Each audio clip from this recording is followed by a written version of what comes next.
Bismillahirrahmanirrahim. Pergi ke sungai memancing ikan. Ikan kecil, ikan arwana. Salam sapa saya ucapkan.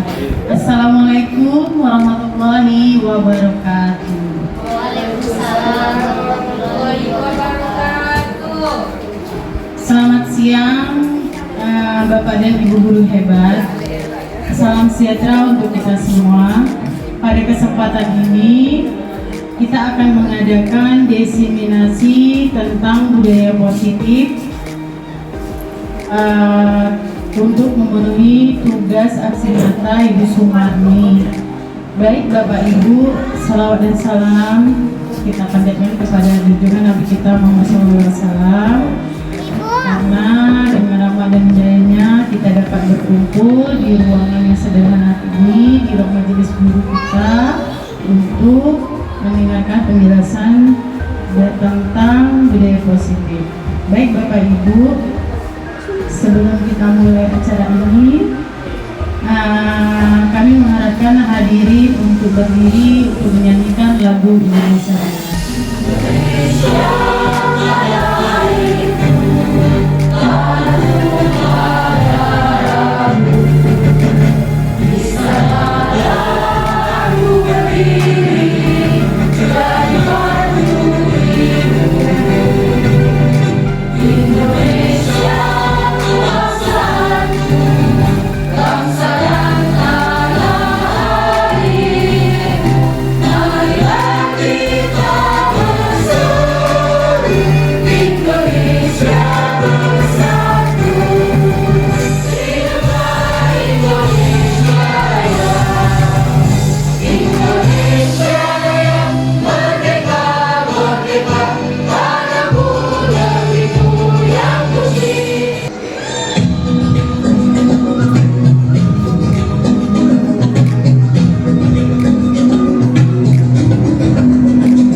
Kita akan melanjutkan, yaitu tentang aksi nyata modul 1.4 diskriminasi. Ya, sebelum kita memulai materi ini, izinkan saya menyampaikan pantun terlebih dahulu.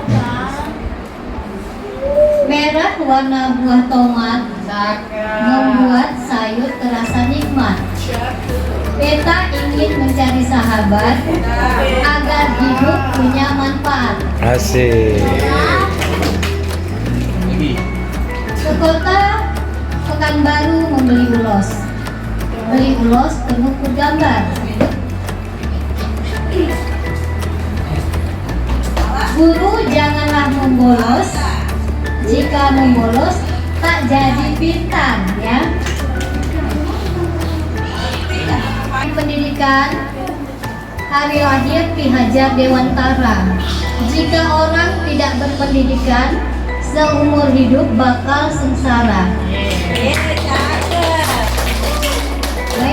kita lanjutkan dengan materi yaitu aksi nyari baik.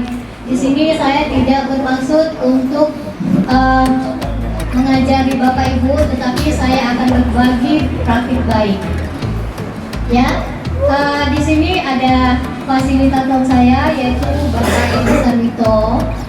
Kemudian pengajar praktik saya Ibu Sri Rahayu, dan saya sendiri adalah Sumarni SPD, calon guru penggerak Angkatan 9 Kabupaten Karimun, Kepulauan Riau. Konsep inti budaya positif yang pertama yaitu perubahan paradigma belajar. Yang kedua yaitu disiplin positif. Kemudian yang ketiga, nilai-nilai kebajikan. Yang keempat, kebutuhan dasar manusia. Yang kelima, motivasi perilaku manusia. Yang keenam, posisi kontrol guru. Yang ketujuh, keyakinan kelas. Dan yang kedelapan yaitu segitiga institusi. Nah, sebelum memasuki yang kedelapan ini, baiklah kita akan mengupas dulu apa yang dikatakan dengan budaya. Ya, budaya adalah kebiasaan yang kita lakukan sehari-hari, ya, baik dari hal-hal kecil hingga menjadi hal besar. Ya, seperti yang kita lakukan, hal-hal kecil yang kita lakukan setiap hari atau sedikit demi sedikit, dia akan menjadi pembiasaan, ya, akan menjadi pembiasaan dan akan menjadi sebuah karakter, ya, akan menjadi sebuah karakter. Itulah yang dikatakan dengan budaya. Mulanya dengan pembiasaan-pembiasaan yang baik, maka itu termasuk ke dalam budaya positif. Kemudian kita lanjut lagi, ya. Kita masuk kepada pembelajaran dengan paradigma baru. Nah, di sini pembelajaran dengan paradigma baru merupakan pembelajaran yang dirancang berdasarkan prinsip pembelajaran yang berdiferensiasi, sehingga murid belajar sesuai dengan kebutuhannya berdasarkan tahap perkembangan sesuai teori psikolog modern untuk mewujudkan profil pelajar Pancasila. Nah, di sini di dalam paradigma baru tentunya kita memberikan pembelajaran di dalam kelas atau di sekolah kita tentunya berdasarkan kebutuhan siswa. Nah, kalau pembelajaran yang dilaksanakan tidak berdasarkan kebutuhan siswa, itu tidak akan tercapai apa yang akan kita inginkan. Ya, sampai di sini ada pertanyaan, Bapak Ibu? Lanjut. Kemudian kita masuk lagi kepada nilai-nilai kebajikan.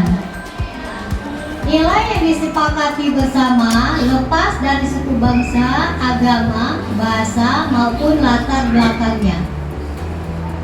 Contohnya yang pertama yaitu profil pelajar Pancasila, yaitu beriman dan bertakwa kepada Tuhan Yang Maha Esa dan berakhlak mulia, berkebinekaan global, gotong royong, mandiri, kreatif, dan bernalar kritis.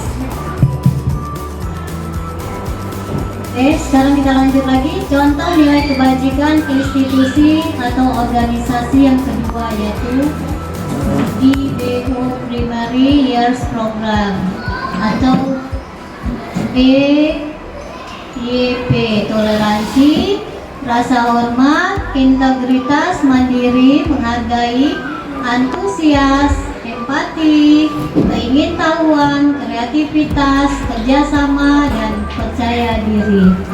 Nah, itu adalah yang kedua. Kemudian kita masuk lagi kepada contoh yang ketiga. yaitu keterampilan hidup atau life skill.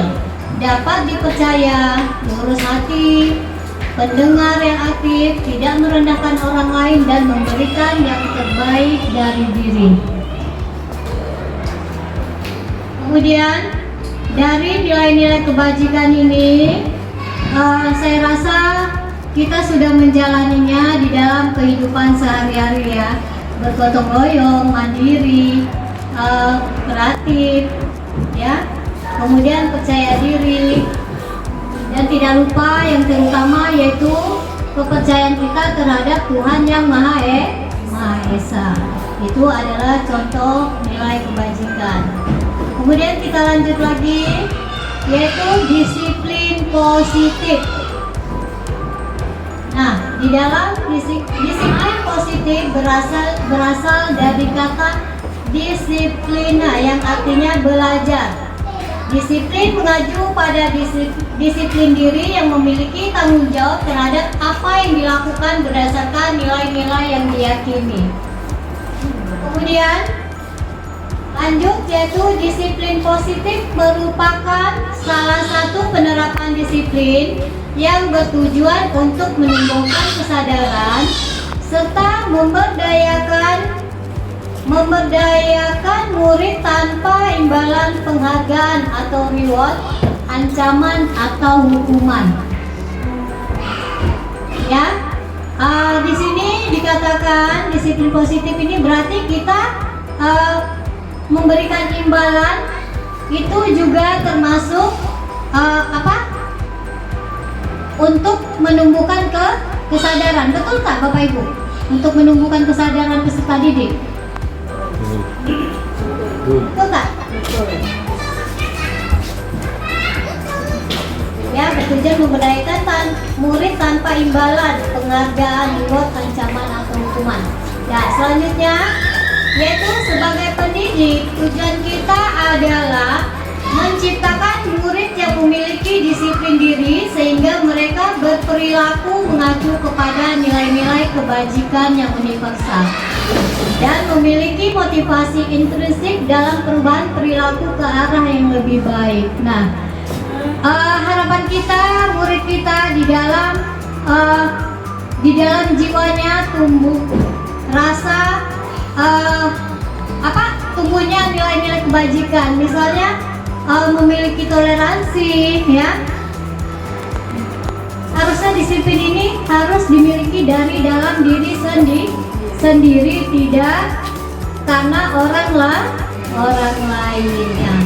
Lanjut, kita masuk lagi kepada kebutuhan dasar manusia, ya. Arti dari kebutuhan dasar manusia adalah segala sesuatu yang kita lakukan untuk mendapatkan apa yang kita inginkan.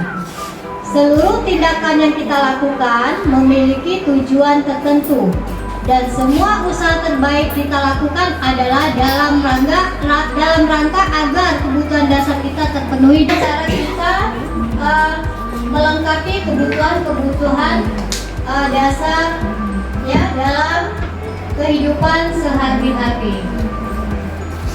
Kita lanjut lagi, ya, kepada 5 kebutuhan dasar manusia. Nah, kebutuhan yang pertama apa? Yaitu kebutuhan bertahan hidup. Ya, termasuk ke dalam kebutuhan bertahan hidup ini apa saja? Makan, keamanan dan kesehatan. Ini adalah kebutuhan dasar bertahan hidup. Kemudian yang kedua yaitu kasih sayang dan rasa diterima. Rasa diterima, dipedulikan, berbagi, kerjasama, dan menjadi bagian dari kelompok. Nah, di sini rasa kasih sayang bisa kita dapatkan, ya, di dalam keluarga, sesama teman, dan sesama lingkungan sekolah. Kemudian lanjut yang ketiga yaitu penguasaan. Penguasaan itu yaitu harga diri, keinginan untuk untuk dianggap, ya, memimpin, berprestasi, diakui dan didengar. Nah, di sini kayaknya di dalam penguasaan ini termasuk ke dalam kolaborasi antara kita sesama warga sekolah, ya. Baru mampu mengendalikan arah dirinya. Nah, di sini kebebasan, kita memiliki keinginan atau kebebasan di dalam berbuat tentunya ke dalam hal-hal yang positif, ya, tidak ke dalam hal yang negatif, ya, mampu mengendalikan arah dirinya. Nah, jadi di sini juga kita harus mampu mengendalikan diri kita, tidak memaksakan kehendak kita terhadap orang lain. Sendiri, baik kita senang terhadap orang lain maupun senang di dalam lingkungan, ya, senang terhadap murid, ya. Ya, sampai di sini ada pertanyaan Bapak Ibu? Ada pertanyaan? Insya Allah paham, alhamdulillah. Ya, kemudian kita masuk lagi motivasi perilaku manusia. Ya, motivasi yang pertama yaitu ekstrinsik dan yang kedua yaitu intrinsik.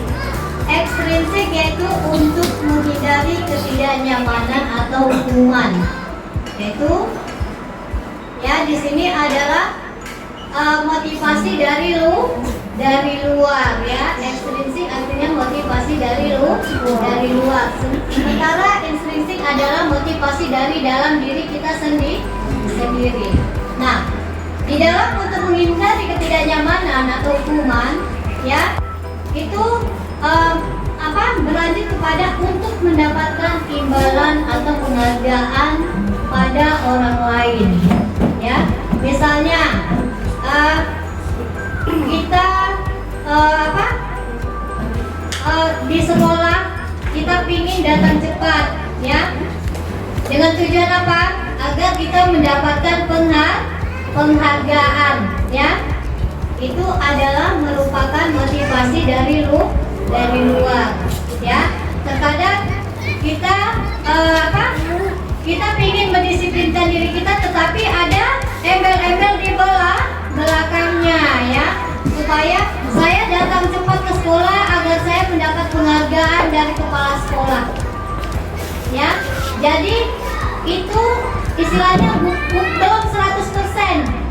Belum 100% kita menyadari bahwa kalau kita datang cepat akan mendapatkan hal-hal yang baik. Misalnya kita bisa menjadi panutan bagi kawan-kawan atau menjadi panutan bagi siswa, ya. Kita datang cepat memang berdasarkan nawa itu atau niat kita sendiri untuk memotivasi warga sekolah. Tetapi kalau yang motivasi ekstrinsik itu kita berharap agar ada imbalan. Jadi belum terdapat di sana kesadaran diri sepenuhnya, ya.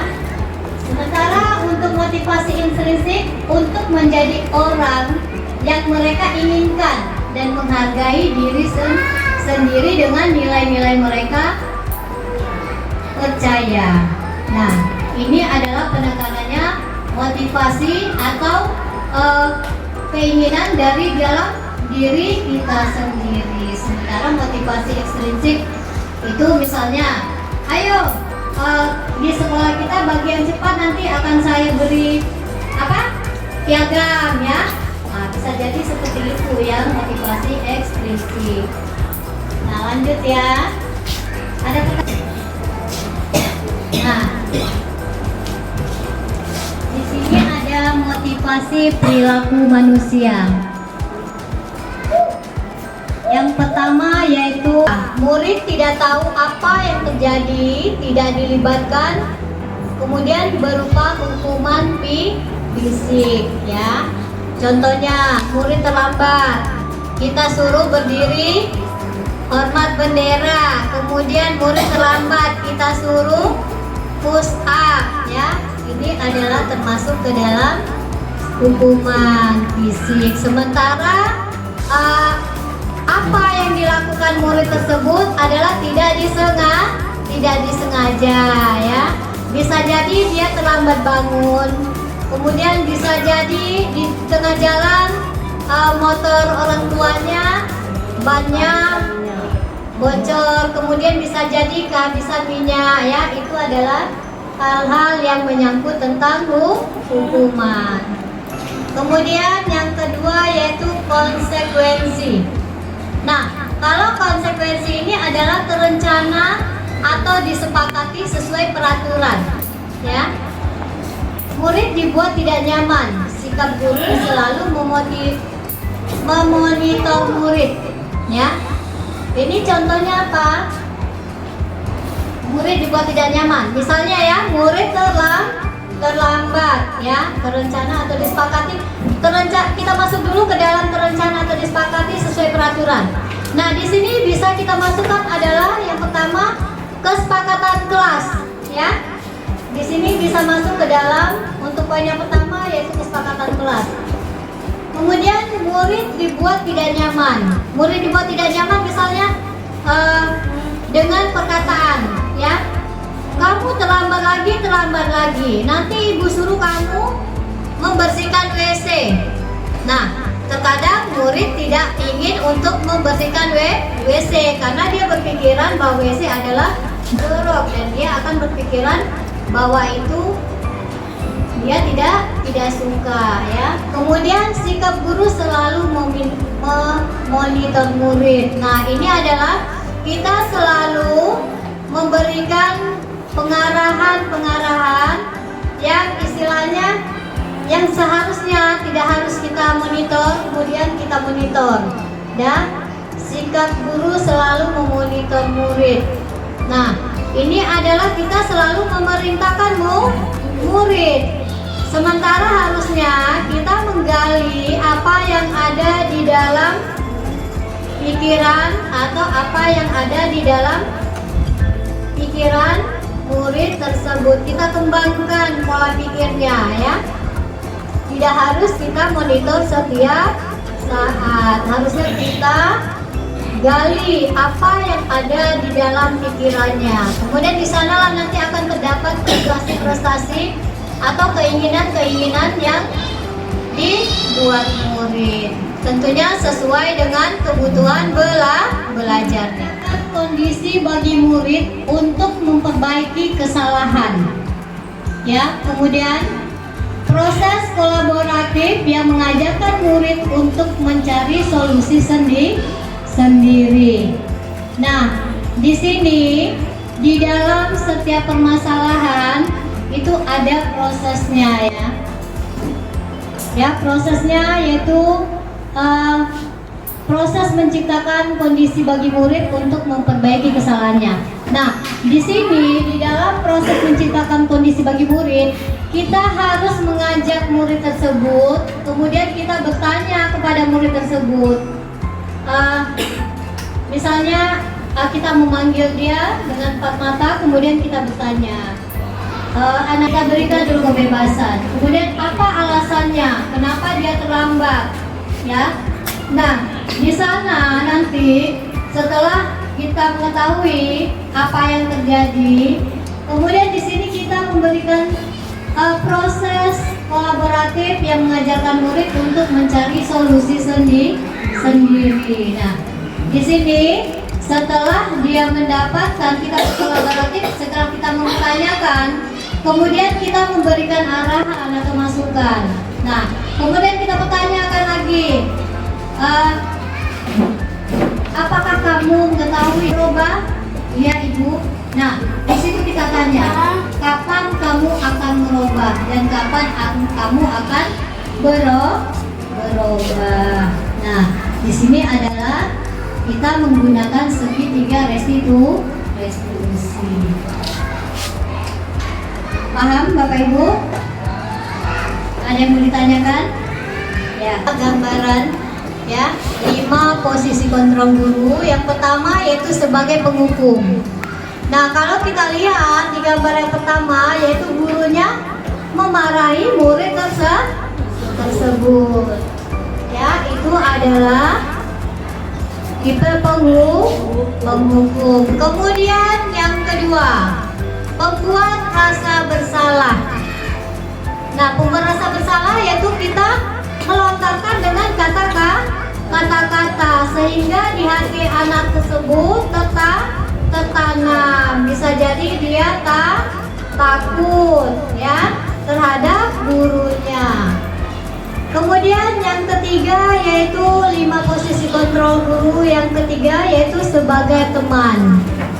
Nah, kita sebagai seorang guru ya bisa juga memperlakukan anak murid kita sebagai teman. Contohnya apa? Sebagai teman, Bapak Ibu, ada yang bisa memberikan contoh? Ada? Nah, sebagai teman adalah kita merangkul mereka, ya ajar. Nah, kita merangkul, kita mengajaknya bermain, kita mengajaknya belajar bersama, yaitu adalah sebagai teman. Kemudian yang keempat yaitu sebagai pemantau. Nah, kita sebagai pemantau, kita melihat perkembangan murid kita tersebut, ya. Apa yang terjadi terhadap murid-murid kita itu adalah sebagai pemantau. Kemudian kita lanjut lagi yaitu sebagai manajer. Nah, guru sebagai manajer yaitu harus merangkul murid ya dengan seksama. Kemudian kita menggali potensi-potensi yang ada di dalam diri murid kita tersebut. Nah, di sini kita tidak selalu memberikan pembelajaran kepada anak didik kita, ya. Dia tidak boleh dipaksakan untuk belajar atau mengikuti keinginan kita di saat belajar. Kita gali kemampuannya, kita gali prestasinya.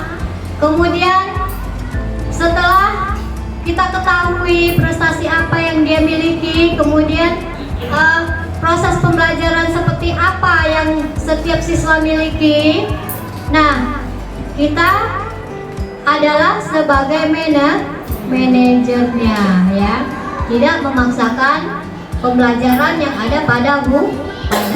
Kita gali. Kemudian selanjutnya yaitu kisah ada kasus, ya, contoh penerapan 5 posisi kontrol guru, yaitu kasus yang ini adalah siswa yang datang terlambat ke sekolah. Nah, di sini apa yang seharusnya kita lakukan? Ya, apa yang seharusnya kita lakukan? Kasusnya adalah siswa yang datang terlambat ke sekolah.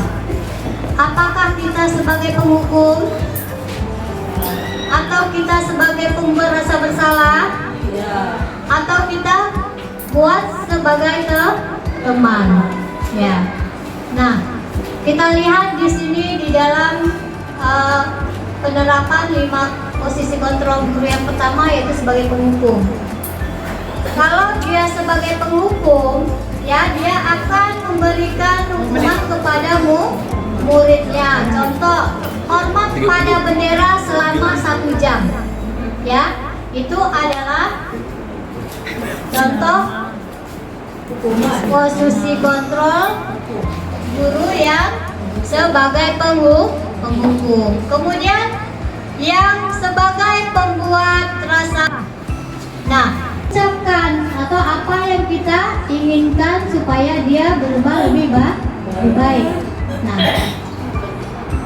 ya, itu dia akan merasa bahwa dirinya bersalah. Kemudian sebagai teman. Sebagai teman di sini, ayo dong ikutin aturan sekolah. tolong ibu ya, sekali ini ya, sudah tidak apa-apa, lain kali jangan sampai berbuat lagi ya. Nah, setelah kita mengutarakan keinginan kita, setelah kita minta tolong, kemudian kita memberikan penguatan, lain kali jangan sampai berbuat lagi ya. Ya, itu adalah posisi 5, posisi itu sebagai teman. Kemudian lanjut, yaitu ya, yang keempat, kamu sudah melanggar peraturan sekolah. Kamu tahu konsekuensinya ya. Setelah upacara, kamu beli atributnya ke koperasi dan jangan diulangi lagi. Nah, ini juga kita ada pemaksaan ya di dalam pemantau. Bagaimana kamu memperbaiki kesalahan kamu? Ya, ini adalah sebagai manajer. Kita ingin dia berubah, tetapi berdasarkan niat dan keinginannya. Apakah dia bisa berubah atau tidak? Ya, ini adalah posisi kontrol sebagai manajer. Ya, kita masuk lagi kepada yang pertama, yaitu saya kecewa sekali dengan kamu. Nah, di sini kita masuk posisi kontrol yang mana? Tadi ada 5 posisi kontrol. Ini masuk ke dalam yang mana ini? Saya kecewa sekali dengan kamu. Ya, pemberi rasa bersalah. Kemudian ini kamu tidak pernah melakukannya. Pemberi rasa bersalah atau pemantau? Bisa juga bisa kedua-duanya ya. Pemantau dan pemberi rasa bersalah. Kemudian yang ketiga, apa rencanamu untuk menyelesaikan masalah ini? Itu sebagai manajer. Nah, kemudian kita masuk lagi ya pada posisi kontrol yang berikutnya.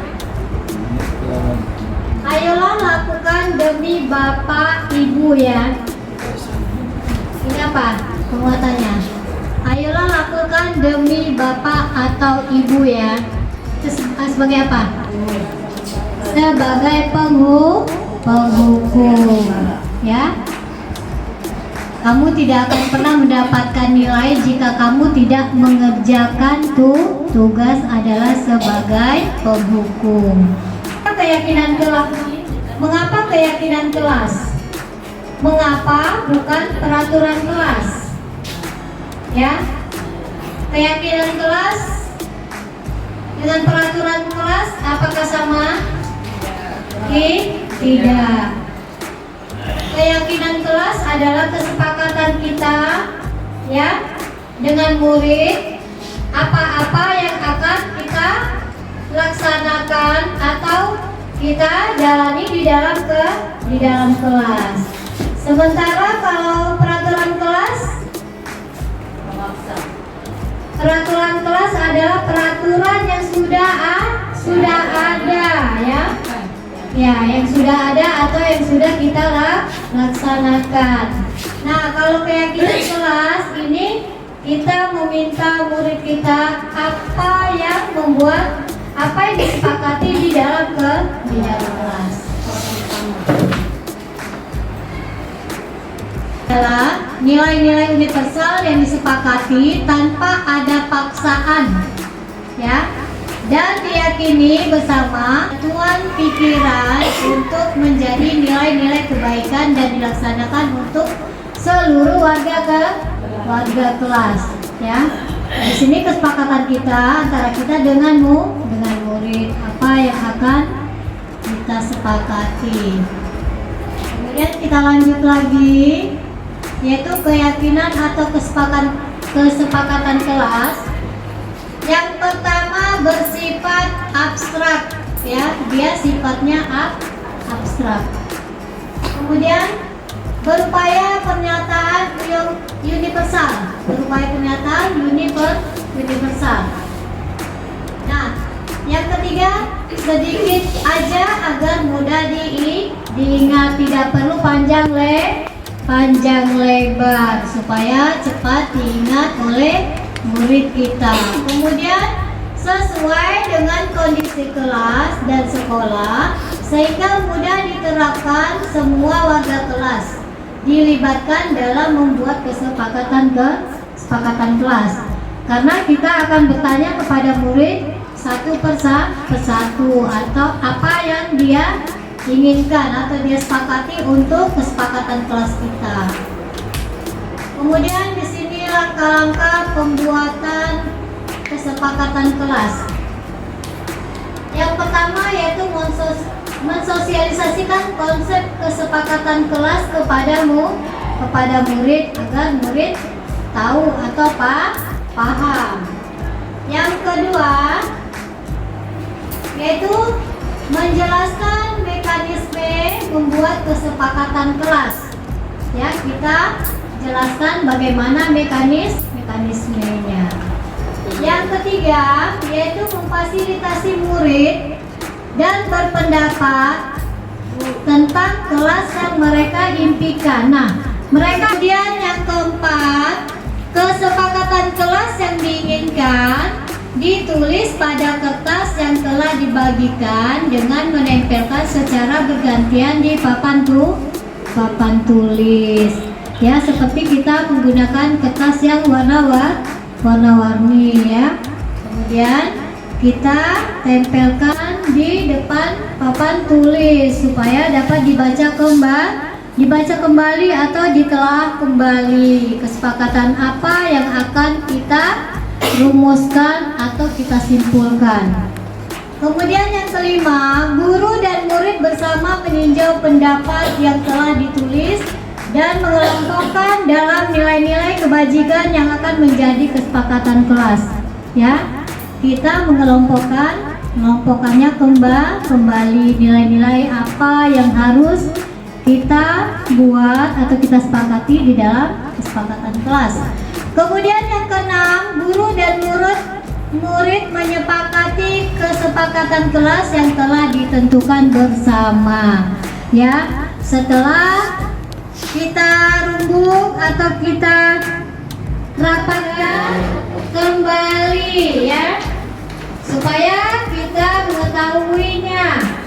Tidak hanya kita rapat kemudian tidak kita pampang di dalam kelas. Nah, yang kedelapan, baru kita menerapkan kesepakatan kelas secara berkelanjutan dan konsisten. Ya, berkelanjutan dan konsisten. Jadi kesepakatan kelas itu berangsur-angsur kita laksanakan kasus ya di kelas. Kenapa kamu panggil? Kenapa nak? Karena kamu tidur bisa aja belajar. Nah, ibu mau nanya, kamu bangun jam berapa?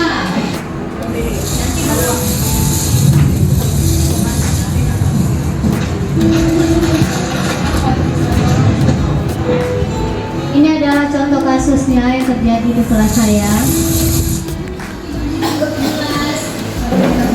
Nah, di sini pada kasus ini saya melakukan validasi tindakan yang salah.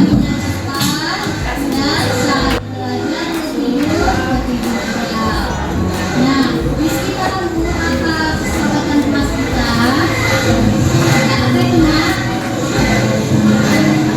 Ya, tidak boleh tidur di saat jam pelajaran.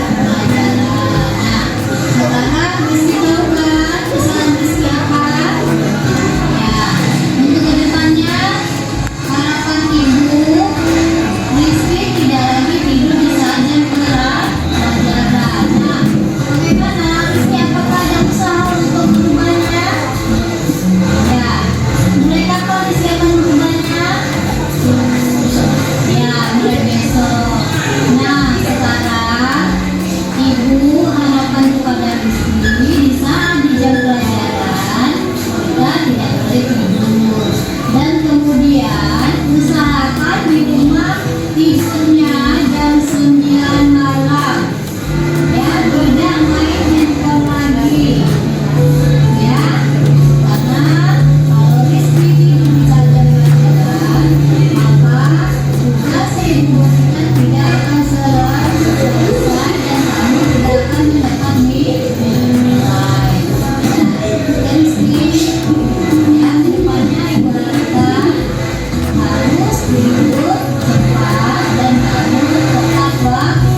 itu adalah contoh kasus yang terjadi di kelas saya.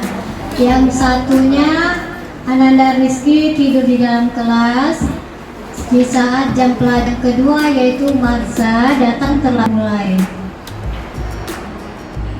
Sebelum dan sesudah melakukan sesuatu ya. Di sini tentunya sebelum dan sesudah belajar.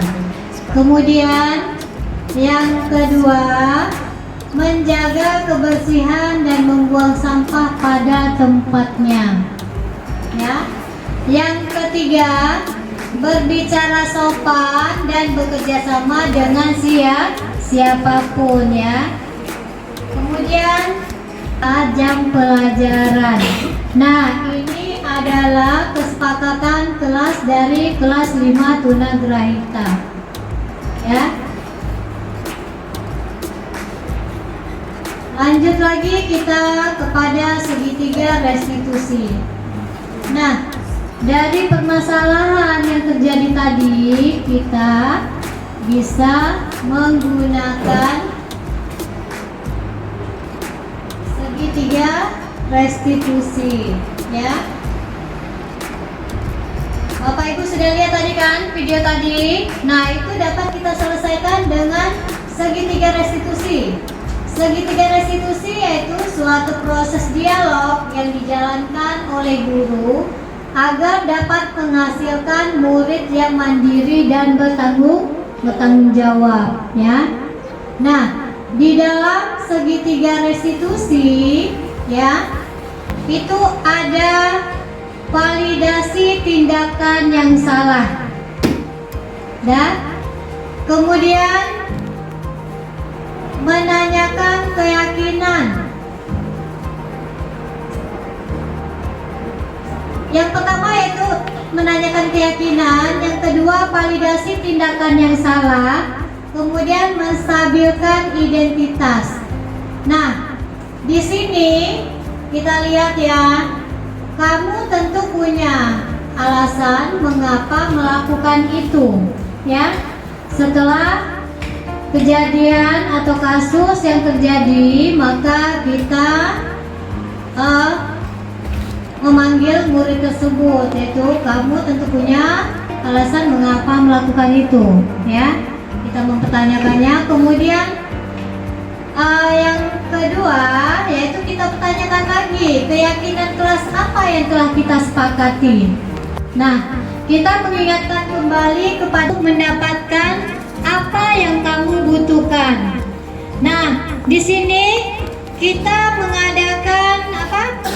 Terhadap murid tersebut. Nah, nantinya mereka juga akan menjawab sesuai dengan hati nuraninya. Kemudian yang keempat, kamu ingin menjadi orang yang seperti apa? Di sini adalah penekanannya adalah kepada penyadaran diri, ya, penyadaran diri terhadap siswa tersebut, dan kita bertanya kapan dia mau merubahnya, ya. Secara otomatis setelah dia meyakini kapan dia akan merubahnya, dia akan menjawab secara jujur. Inilah cara kita mengasih. Kita lanjut ya.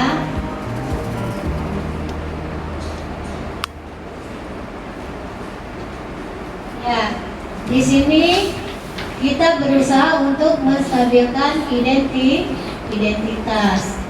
Yang pertama yaitu berdasarkan prinsip membuat kesalahan adalah bagian dari proses pembelajaran, ya. Kesalahan itu adalah proses pembelajaran. Jadi kesalahan itu juga menjadi guru bagi kita, ya. Kemudian di sini kita lanjut yaitu berbuat salah itu wajar. Tidak ada manusia yang tidak sempurna. Kemudian ibu juga pernah melakukan itu. Nah, di sini kita menegaskan kepada anak tersebut bahwa kita juga pernah melakukan kesalahan. Kita tidak selalu berbuat benar. Ibu tidak mau mencari kesalahan siapa, tapi ibu ingin mencari solusi dari permasalahan ini. Kemudian Selanjutnya, perkataan selanjutnya, kamu berhak merasa begitu. Ya, kamu berhak merasa begitu. Nah, di sini ada validasi tindakan yang salah. Di dalam validasi tindakan yang salah, berdasarkan prinsip setiap perilakunya berupaya untuk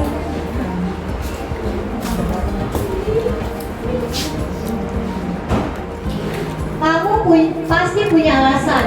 Ya, pertanyaan yang kita ajukan, kamu pasti punya alasan mengapa melakukan hal itu. Ya, padahal kamu bisa melakukan yang lebih buruk dari ini ya. Kemudian kamu patut bangga karena telah melindungi sesuatu yang penting buatmu. Ya. Seterusnya, kamu melakukannya karena mempertahankan sesuatu yang penting bagimu. Nah, karena dia juga memiliki alasan untuk atas kasus yang telah terjadi. Kemudian di sini kita menanyakan keyakinan. Murid akan diberikan pertanyaan-pertanyaan bermakna untuk memunculkan motivasi secara intrinsik. Ya, di sini pertanyaannya tentunya akan membangkitkan dirinya dengan kebaikan. Ya.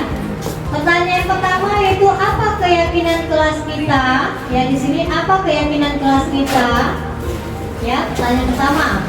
Yang kedua, nilai-nilai apa yang telah disepakati bersama? Ya. Kemudian yang ketiga, seperti apa gambaran sebuah kelas ideal menurut kamu? Ya, jadi di sini kita mempertanyakan dia maunya seperti apa kelas ini, mau dibangun mana kelas ini ya. Kemudian kamu ingin menjadi orang seperti apa? Nah, kita bertanyakan bahwa dirinya maunya seperti apa, ya. Sampai di sini ada pertanyaan, Bapak Ibu?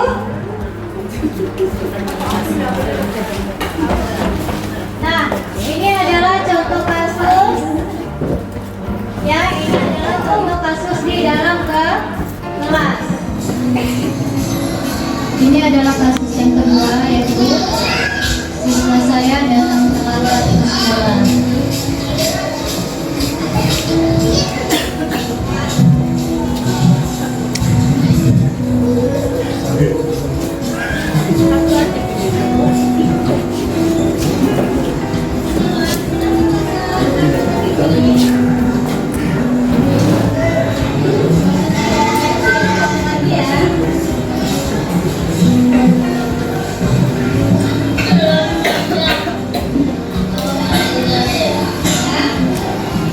Oke, maka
manajer.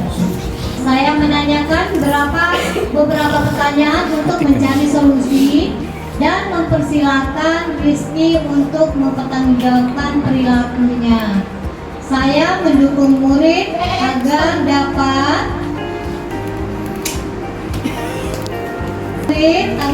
menemukan solusi atas permasalahan yang dihadapinya dengan menggunakan langkah-langkah segitiga restitusi.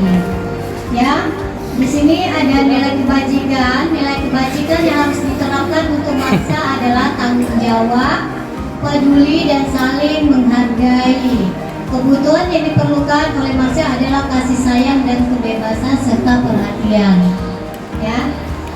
Proses penerapan program disiplin positif, hendaknya guru memiliki standar kepribadian profesional dan sosial yang baik, di mana guru mampu merefleksikan dirinya dalam posisi kontrol saat ini. Bagaimana perjalanan dirinya sebagai among atau manajer ya. Kita sebagai guru yaitu bertindak sebagai manajer yang menuntun murid-muridnya menjadi insan yang mandiri, merdeka dan bertanggung jawab, yaitu terdapat dalam standar nasional pendidikan. Nah, sebelumnya apakah Bapak Ibu ada yang mau ditanyakan terhadap materi yang telah saya paparkan? Guru-guru hebat, mohon perhatiannya. Sebelum kita membuka sesi pertanyaan, mungkin ada saran, kritik atau masukan yang ingin diberikan. Terus Bapak Ibu setelah contohnya begini, saya menyebutkan apel. Saya apel, huruf ujungnya itu kan L. Nah, terus saya menunjuk langsung teman saya yang harus menyebutkan tri contohnya. L berarti buah apa? Lemon. Nah, tri menunjukkan siapa lagi? Gitu. Oke ya, paham ya? Paham? Oke. Bu Yus.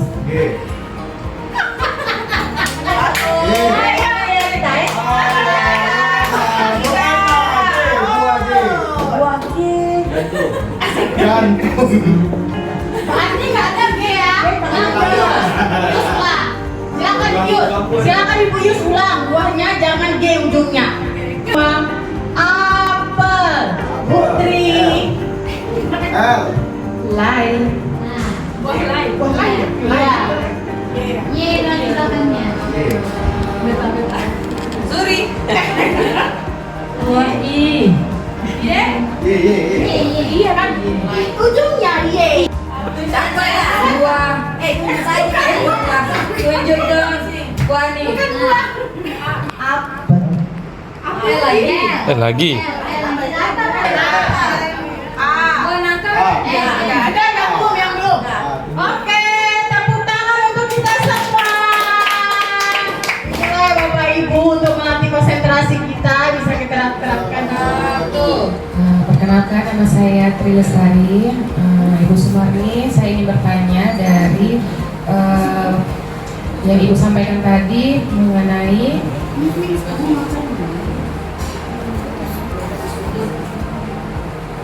tentang kesepakatan, keyakinan, kesepakatan atau keyakinan itu kan sama kan Ibu. Dan ini pertanyaan saya, apakah ini bisa digunakan untuk semua anak ketunaan? Seperti anak autis kan, kebanyakan kan lebih apalagi anak autis kan banyak tingkatnya, ada yang berat sama ada yang ringan, begitu. Mungkin kalau untuk anak C boleh ya Bu, mereka paham gitu. Kalau anak autis ini kan kebanyakan tidak paham. Jadi itu bagaimana untuk kesepakatannya itu aja. Terima kasih. Terima kasih Bu Tri atas pertanyaan yang diberikan. Saya rasa kalau untuk anak autis kan seperti yang Bu Tri bilang tadi, ada yang berat, ada yang ringan dan ada yang sedang. Nah, kemudian di situ kan berbagai macam ragam. Nah, di dalam membuat kesepakatan kelas, mungkin kita akan bisa melibatkan untuk anak yang ringan ya. Kalau anak yang berat, tentunya memang tidak bisa kita libatkan untuk kesepakatan kelas kita. Kita mengacu kepada anak-anak yang bisa membaca, kemudian anak-anak yang ketunaannya atau anak yang mampu untuk menjalani atau kemudian kita arahkan anak tersebut. Nah, kamu maunya kelas kita seperti apa? Jam bisa. Kan? Kemudian setelah itu Jam itu kita 60 suruh menit. dia menulis kesepakatan kelas tersebut di atas kertas, kemudian kita tempelkan. Nah, setelah semua siswa yang istilahnya yang tergolong kepada yang ringan, ya, kita suruh mereka untuk menulis satu persatu apa yang mereka inginkan yang ada di dalam kelas. Misalnya datang tepat waktu, ya, kita suruh dia menulis. Kemudian tidak makan di dalam kelas saat belajar, ya. Dan kemudian tidak boleh mengganggu teman. Nah, seperti itu bisa kita sepakati dengan anak-anak autis yang ringan saja, ya. Karena yang berat di sini mungkin karena kita jenjangnya SLB, kita tidak bisa melibatkan anak tersebut seperti siswa-siswa yang ada di sekolah umum. Tentunya kita sesuaikan dengan lingkungan kelas kita sendiri. Begitulah Putri atas jawaban yang saya berikan. Memberikan peserta Susumani. Baik, Bapak. Gimana Putri? Gimana? Itu gimana, atau tidak dimasukkan ke dalam kesepakatan itu, atau khusus untuk anak-anak itu aja yang bisa? Mungkin ada teman-teman juga yang bisa menjawab dari pertanyaan saya. Begini Putri, mungkin yang berat juga akan istilahnya kalau kita untuk minta pendapatnya mungkin kesepakatan tersebut ibaratnya kita untuk kesemuanya, tetapi kalau untuk menuliskan mungkin dia tidak bisa. Cuma mungkin untuk peraturan di dalam kelas, saya rasa dia bisa menjalaninya. Begitu. Baik Bapak Putri, mungkin saya boleh menambahkan sedikit ya Putri. Satu-satu dulu. Boleh. Menurut saya, menurut pemahaman saya, kesepakatan kelas yang kita buat, kita kan melibatkan orang tua, murid, dan guru. Artinya yang ada di wadah kelas kita. Kalau untuk anak yang berat, kita bisa melibatkan orang tua. Artinya kita membuat kesepakatan kelas bersama orang tua. Kan kalau berat ini kan anak-anak itu dimonitoring oleh orang tua. Nah, jadi apapun yang dia melanggar kesepakatan kelas berarti orang tuanya tahu seperti itu. Dan kita tetap kita menempelkan di depan kelas namanya kesepakatan kelas ya. Terus itu terjadi kesalahan, tentunya peran orang tua juga ada di situ. Karena anak itu tidak akan paham menurut pemahaman saya. Terus kita sering menyampaikan dengan secara lisan, tidak secara tulisan. Berarti apa yang kita tuliskan kesepakatan kelas itu kita lakukan secara lisan, memberikan dia kebiasaan-kebiasaan, contoh-contoh yang baik seperti itu. Mungkin seperti itu kalau menurut pengalaman saya. Silakan Bu yang mana yang ingin menambahkan? Ya, terima kasih atas pertanyaan. Apa yang akan saya sampaikan tadi seperti yang tadi diucapkan Eri. Karena saya kelas saya itu rata-rata berat semuanya. Semuanya berat lah, 88-nya berat. Jadi saya membuat kesepakatan kelas atau keyakinan kelas melalui orang tua dan guru di dalam rapat kelas. Di situ ada grup, jadi saya minta saran kepada orang tua kalau kita buat kesepakatan kelas begini jam segini. Jadi semuanya ada di dalam grup. Kadang kalau orang tuanya sudah datang ke kelas mereka pun saya pun mengajak berkomunikasi tentang keyakinan kelas. Jadi itu saja Ibu. Terima kasih. Assalamualaikum warahmatullahi wabarakatuh. Waalaikumsalam warahmatullahi wabarakatuh. Gimana? Silakan Bu Ani yang ingin memberikan tambahan. Assalamualaikum warahmatullahi wabarakatuh. Ada tambahan sedikit. Mungkin untuk anak autis yang berat, mereka kan tidak ngerti kalau kita dengan verbal dengan lisan. Nah, jadi kita cari aja gambar-gambar seperti dia terlambat, nanti ada silang. Itu salah. Jadi visualisasi anak itu yang kita ambil. Hanya segitu, Bu Meli. Terima kasih. Ya, benar. Terima kasih Bu Ani. Terima kasih. Makanya kita, itulah tadi pentingnya kita guru pendidikan khusus itu, visual itu hal yang sangat biasa. Apapun kecuali tunanetra ya Bapak Ibu ya. Nggak mungkin pakai visual kan. Tetapi kalau yang masih tunarungu, setiap apa yang kita ingin sampaikan, dia tahu nih gambar ini salah nih, kan begitu kalau kita mengajar sama anak autis kan seperti itu ya. Mungkin itu aja Bu Tri, gimana Bu Tri? Sudah sangat membantu jawabannya. Oke. Menurut saya ya Bu, untuk anak autis berat, anak autis ya, ada benar juga dari paparan Bu Ani, anak autis itu lebih mengarah kepada gambar ya Bu, lebih mengarah kepada kartu ya, lebih mengarah kepada visual. Jadi kalaupun kita ke orang tuanya Bu, orang tua itu tak semuanya paham Bu, dan kebanyakan orang tua lebih menyerahkan anak kepada guru. Jadi maaf kata, ya sia-sia kita bilang ke orang tua, karena mereka juga nggak paham Bu. Saya nggak ngerti Bu, anak saya pergi ke ibu gurunya, itu yang tahu. Takutnya seperti itu dibilangnya ya. Lalu kita ini bawa kesepakatan ini ke siswa nih, jadi lebih ke anaknya saja. Kalau memang dia autis berat ya, lebih ke anaknya saja kita berikan gambar contoh. Jika memang tidak membuang sembarangan ya kasih gambar, tidak buang sampah sembarangan gitu. Dan untuk anak autis kita merubah kata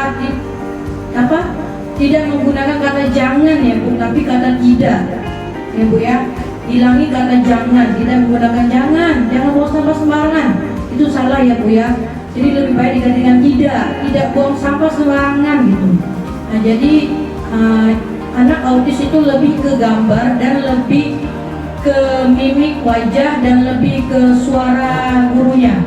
Karena ya Bu, anak autis ini bisa membaca guru ya Bu, mana guru yang bisa dimainkannya, mana guru yang bisa dimainkannya, dia bisa baca Bu. Menurut Zuni seperti itu. Terima kasih. Ibu, dia udah mengerti di sekolah itu tuh nggak boleh seperti itu. Seperti itu.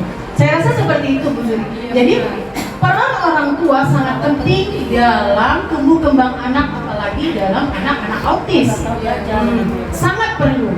Jadi sebenarnya anak autis itu mungkin dia tidak mengerti apa-apa. Jadi peran orang tua itu sangat besar. Walaupun ini bunyinya kesepakatan kelas. Tapi orang tua, jadi sesuatu yang terbiasa itu akan menjadi mudah. Kita tidak bisa karena apa? Tidak terbiasa.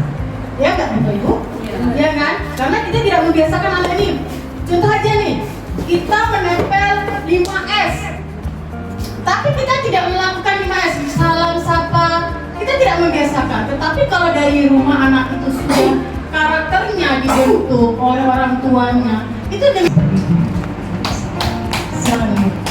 Baik, terima kasih Bu Ferry. Benar, kita memang harus membuat kesepakatan sama orang tua juga, itu memang benar. Tetapi ya Bu, kalau untuk anak autis berat, gimana ya? Kan apa-apa memang semua itu terpola, juga pembiasaan juga harus terbiasa di rumah juga, di sekolah juga memang benar. Tetapi tak semua orang tua mengerti Bu gitu. Ya kita di sekolah tidak buang sampah sembarangan, kita terapkan di rumah. Minta tolong untuk di rumah anak dibiasakan untuk tidak buang sampah sembarangan misalnya. Iya, kita melakukan seperti itu, iya kata orang tuanya. Atas ya Bu Meli. Ya, terima kasih Bu Juli. Kita berikan aplaus untuk kita semua. Sebuah perdebatan yang sangat luar biasa ya Bapak Ibu, seperti kita guru-guru yang luar biasa. Ya Bapak Ibu benar. Semua itu mungkin ada beberapa yang ingin disampaikan oleh Bu Sumarni. Kepada Bu Sumarni kami persilakan. Terima kasih Bapak dan Ibu guru semua.